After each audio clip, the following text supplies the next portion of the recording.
Real Static Show! An hour of excitement and adventure in 15 minutes or less.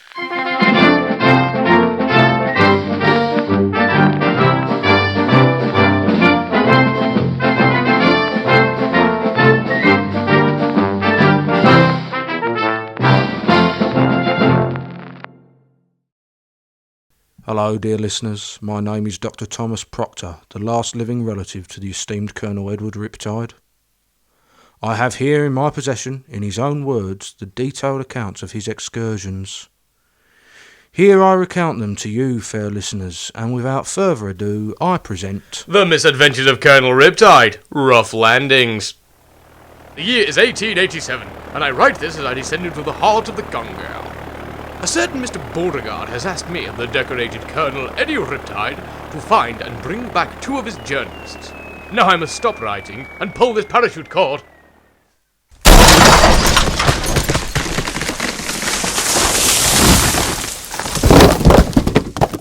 Ah, what a stroke of luck! This young boy broke my fall. Dear boy, you must be a savage native. Nah, mate, I just fell on my keys. What do you want? Well, as a matter of fact, I'm here to find two men. Not two journalists. One about 5'10" with a shock of brown hair, glasses and a penchant for the occult, and the other a heavy-set chap going thin on top with a limp and smoking a rosewood pipe. By Jove! That's them! So you know them? Never heard of them. I followed Congo John. He was a tall and slight boy, with a grass skirt and a huge bone through his nose. Congo John, why have you got that bone through your nose? Well, one day I was out hunting. I saw that the voodoo priest had got his leg stuck in a tiger trap. I released him and he granted me 3 wishes. Go on. Well, first of all, I wished I was the most skilled hunter in the tribe. I wanted to be able to bring down rhino with my bare hands. And would you know, the next day I was strangling elephants like they were rabbits and chasing down gazelles. Interesting.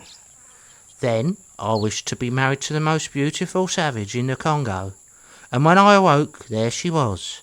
Big dark eyes that you could lose yourself in. Full pouting lips. And svelte? Oi, don't get me started. Also, she's given me 3 glorious savage children, 2 wonderful daughters and the largest male in the tribe. I never regretted releasing that voodoo priest. But the bone. What was your 3rd wish? Huh? Oh, I just wished for a big bone through my nose. Finally, we found ourselves at the bank of a raging river. The river is running too fast. No man can swim it. I'm no man. Stand aside, boy. Colonel Eddie Riptide will swim the rushing waters. And with that, I dived in.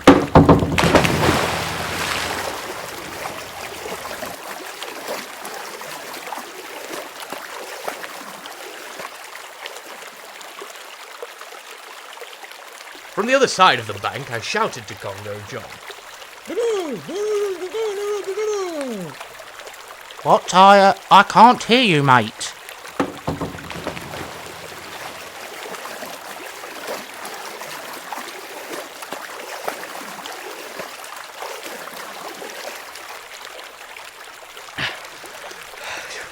You're right, dear boy. It's impossible to make it across. There must be another way. Another way. I followed Congo John downriver until we could find a more agreeable crossing point. After crossing, we were met with a huge looming gate, guarded by a mountain of a man. Fella, you want to hide in that bush? I hid in the bush. Halt! Who goes there? It is I, Congo John. You know, your dad. Never heard of you.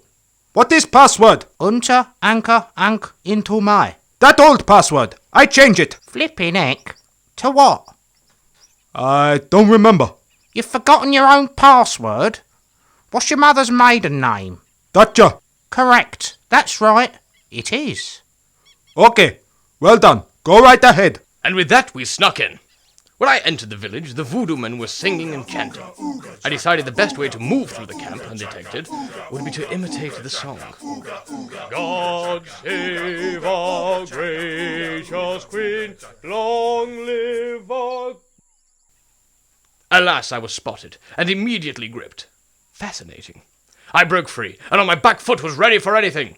2 punches! I blocked them both in my face.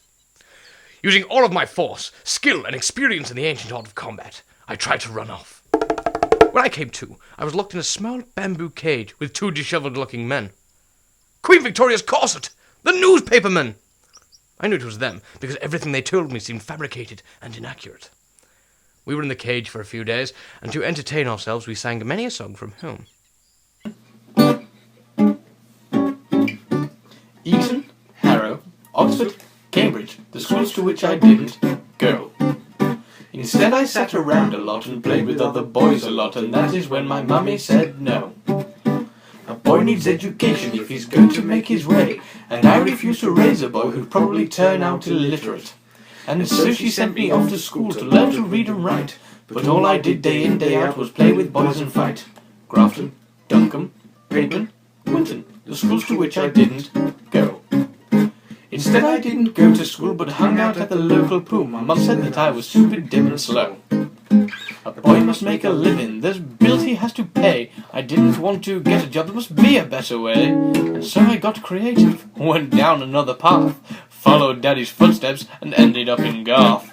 Parkhurst, Pentonville, Strangeways, Garth, the prisons where I had to go. Escape seemed futile. Our fate was to be boiled in a pot and eaten during the night's ritual. This filled us with dread. When cooking this much meat, you should always slow roast and never boil. Suddenly, inspiration struck. Chaps, I've devised quite the daring diversion in which we can make our escape. Watch this. Regrettably, dear listeners, the pages of my grandfather's journal are very wet, though incredibly aromatic, and so the details of Colonel Riptide's daring and exciting escape have been lost to the ages. Oh, what a daring and exciting escape. And how well it would translate into a radio adventure melodrama. Quiet, you two! We're being chased. And so, we were being chased.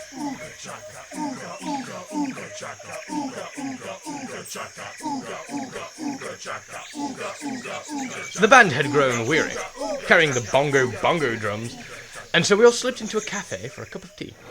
3 cups of tea for us, please. Anything for the savages?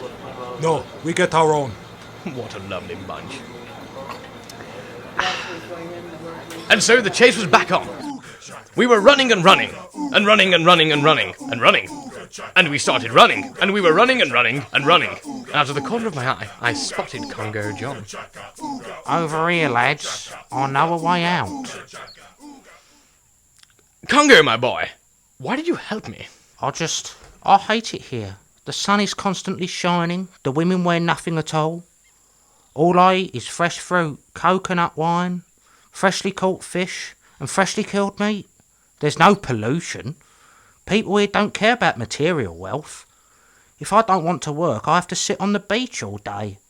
There's no monetary system, and not to mention people are always in such high spirits with their perfect teeth and above average personal hygiene. Please take me with you. I think you're going to like England. Let's go.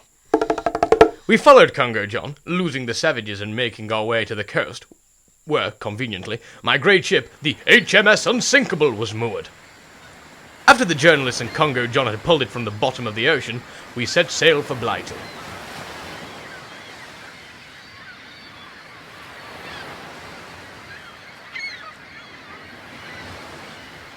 A short voyage after, we arrived back home. Just in time for the World Cup final at Wembley. Mr. Beauregard met us at the dock and paid me handsomely for my troubles. Half a shilling and a bulging envelope filled with lottery tickets, all scratched and not one a winner. We saw the journalists onto the bus, a 23 to the Angel, and waved them off while 2 angelic-faced young lads cheered my success.